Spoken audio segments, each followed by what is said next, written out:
Your girlfriends will disappear when you glow up.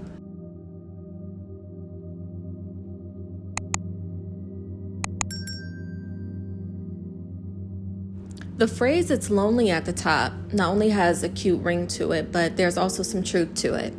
However, I do want to add this. I think that statement is valid in regards to your, friend group changing, or you're about to enter a transition where the people who you were once affiliated with can no longer come for the ride. So it's oftentimes a weeding out process. But to hone in on the point that I made at the very beginning of the video, so there are two reasons typically, or at least these are two very common reasons across the board, why your girlfriends will start to disappear when you glow up in some way, shape, or form. It could be professionally, you're hitting certain professional markers. It could be the presentation of a healthy relationship.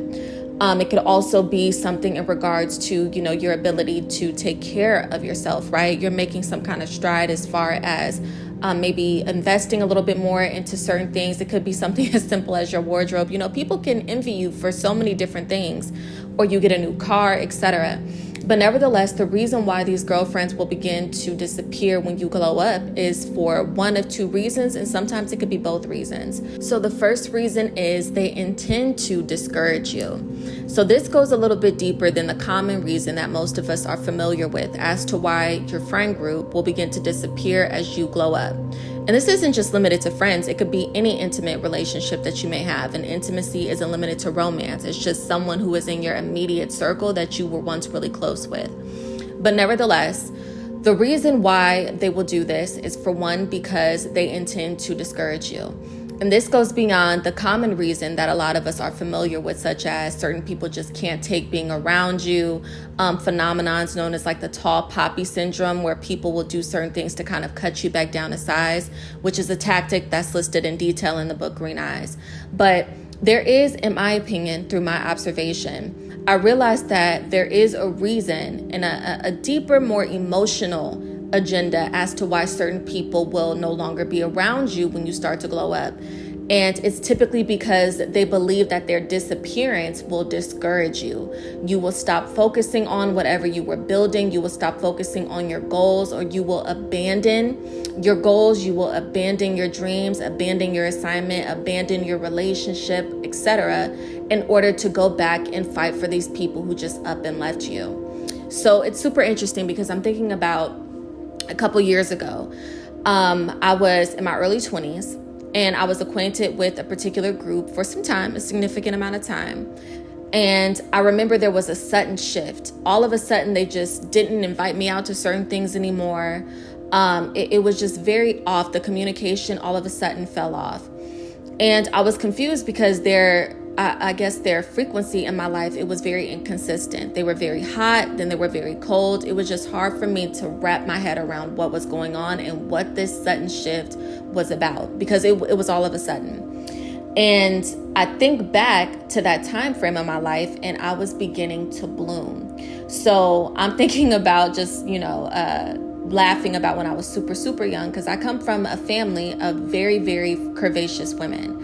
And I remember being like, probably like 7 or 8. And I was like, oh my gosh, I wish my body looked like that, right? And I'm comparing myself to girls who were in their teenage years already. But my nickname growing up was actually Stream Bean because I was so much thinner than the rest of the women in my family, and they developed way earlier than I did. So I was like a little bit behind the ball. I was always a late bloomer in that regard. And ironically enough, though, in this particular phase, where I was acquainted with this friend group in my early 20s, that's when certain things started to change. It's like my hips came out of nowhere. I was getting a little bit more attention. And I just want to acknowledge this. I was just stepping into my own. I was developing my own sense of style finally. I was learning how to do my hair. During that time, it was like peak YouTube makeup, get ready with me era. So I was learning all of these tips and tricks about like how to do my makeup and all of that good stuff. So I was just really stepping into that, and I was beginning to blossom. And in my opinion, there's nothing more beautiful than just figuring out what your look is. That's just you, or I guess identifying what your presentation to the world is, your signature look. And I'll never forget when that phase started for me. But My friend group at that time, I wasn't able to connect it because the switch up caught me so off guard. I wasn't aware of the fact that, oh, they're switching up because it's making them uncomfortable that I'm stepping into my own, and that there are other people who are responding well to the fact that I'm stepping into my own. And it wasn't limited to like romantic options. It was also friend groups, right? Like certain women who were doing their own thing. They were working, they were thriving. I was stepping into that space. And what's super interesting is, and this is why you have to be cautious. You're not necessarily comparing yourself to your friend group, but that may not mean that your friends aren't comparing themselves to you. So I wasn't equating my success to, I have to cut this friend group off because they were experiencing a season of, being stagnant or kind of being complacent. I wasn't viewing it that way. I didn't view that friend group as if they were inadequate or as if I wanted them to, be X'd out of my life because I wanted to align myself with people who I perceived to be on my quote unquote level, right? I don't really buy into like the social climbing trope because I know the dangers of it. And also I prefer to align myself with relationships and opportunities that I feel like there's a genuine connection and it goes beyond appearances and surface level qualities. But nevertheless, just because I felt that way, it didn't mean that me blossoming and coming into my own wasn't igniting feelings of jealousy and envy in this particular group. And I remember what actually, this is so funny, who actually planted these seeds were people who actually weren't in this friend group, and they were observing everything that was going on. And when I was asking them like, hey, if I'm telling you X, Y, and Z, would this warrant this response? Or how do y'all feel about you typically being really cool with people, you guys checking in almost every other day, and then all of a sudden they just stop communicating with you and stop inviting you out? And when I started to provide some additional details, everyone's response was, oh, they're jealous. And I was like, no, I don't think so. I was brushing it off. Now I know better.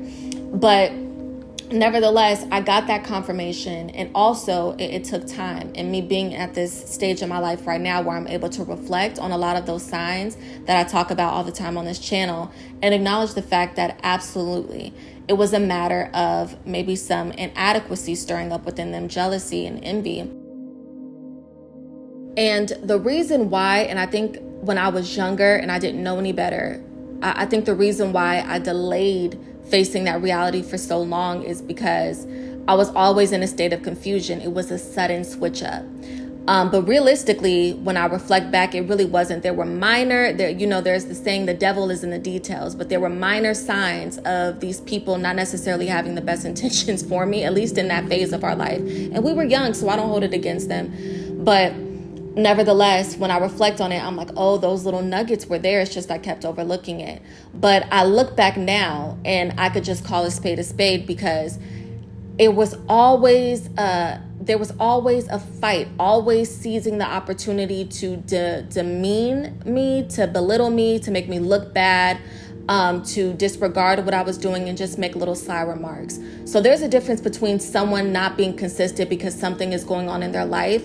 And then it's another thing when you can tell someone is attacking you or becoming hot and cold and excluding you because there's something in your life that agitates them and it makes them feel inadequate and jealous or envious. And I realized looking back in that season of my life, there were always certain things that they would insult and take jabs at, where now I pick up on those red flags and it stands out as clear as day that, oh, that's the reason why. That very insult that they made about X, Y, and Z is the reason why they started to become inconsistent in my life. And they felt so comfortable making sly remarks about that particular area of my life because they were jealous of the strides that I was making in that area.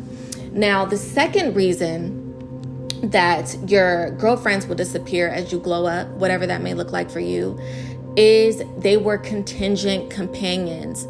A lot of the time, people are faced with this harsh reality once these people start to disappear. Or maybe they haven't faced this reality yet because they haven't put a name to it. So the reason why certain people were acquainted with you or associated themselves with you is, for one, because they felt like you made them look better. They felt like they had a superiority complex over you. So when you start to rise and you start to challenge that superiority complex, you're getting a little too high for their comfort. Or maybe you're in their opinion, you're impeding on their territory. So maybe they have always been the person who was the successful one in the group. And once you start to accomplish certain things in your own, lane, in your own profession, now they can't really take being around you, because the sole purpose of them being associated with you was for you to make them look better. Now, another reason why contingent companions will disappear as you glow up is because maybe they associated themselves with you and acquainted themselves with you because you all were on the same level, and that validated them, right? Okay, well, because this person is in this place, I'm in this place. I don't feel like I'm, behind the game or behind the ball, I don't feel like I'm missing out on anything. And in a very interesting way, your presence was validating, their level of achievement, their level of success, their relationships, etc. So when you start to break that mold and you start to break through those glass ceilings, it starts to elicit some negative reactions and emotions in them. And maybe it may be challenging to them because they acknowledge the fact that, wow, I didn't know that this person even had the potential that they did. I thought that we had something in common. I thought we were, kind of on the same level, the same type of time. But now that I'm seeing this person exceed beyond my expectations and my own capacity, it's making me uncomfortable. But to elaborate on this contingent companion point a little bit more, I'm actually going to read from an excerpt in the book Green Eyes titled Contingent Companion. The Contingent Companion.